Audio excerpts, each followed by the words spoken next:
স্বাধীনতা বাংলাদেশের মানুষ লক্ষ লক্ষ মানুষ জীবন দিয়ে এনেছিল। সেই স্বাধীনতা কিন্তু ৭২ থেকে ৭৫ এই ৩ বছরে সেই স্বাধীনতা কিন্তু রূপান্তরিত হয়েছিল একদলীয় শাসনে। এবং তৎকালীন আওয়ামী লীগ যারা বাংলাদেশের গণতন্ত্রকে ধ্বংস করে সেখানে একদলীয় শাসন কায়েম করেছিল, সেই স্বৈরাচারী সরকার আপনারা দেখেছেন পরবর্তীতে পুনরায় ২০০৯ সাল থেকে ২০২৪ সাল পর্যন্ত এদেশে আবার নব্য বাকশাল কায়েম করেছে। বলা বাহুল্য ১৯৭৫-এর সেই ৭ই নভেম্বরের গুরুত্বপূর্ণ মুহূর্তে বাংলাদেশের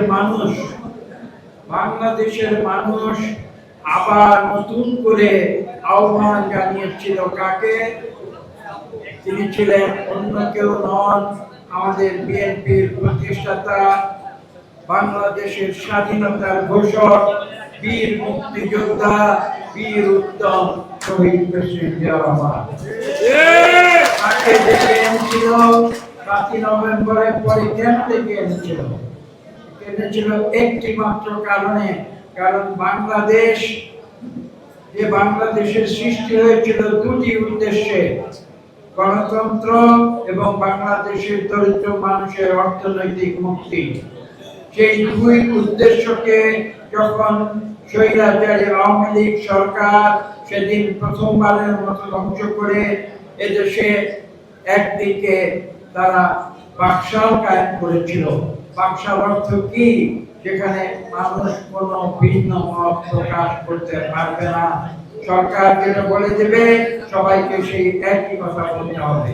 কাজেই সেই পরিস্থিতিতে তারা গণতন্ত্রকে 11 মিনিটের ব্যবধানে সংসদের ভেতরে হত্যা করে সেই বাকশাল কায়েম করেছে। এবং সেই বাকশাল থেকে মুক্তির জন্য সৃষ্টি হয়েছিল ঐতিহাসিক ৭ই নভেম্বর।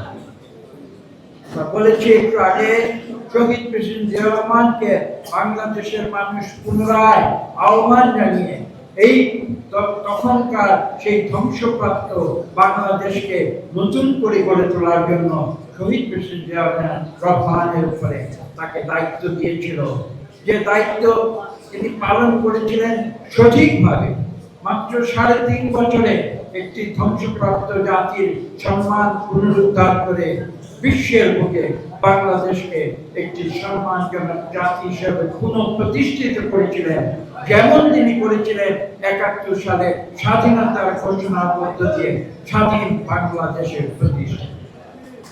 কাজে আজকে এই দিনে, এই ৭ই নভেম্বরে কেন আমরা এখানে এসেছি, কেন জাতীয়তাবাদী তাঁতি দল আজকের এই আলোচনা সভার সূচনা করেছেন, তার মূল উদ্দেশ্য আমাদের উপলব্ধি করতে হবে।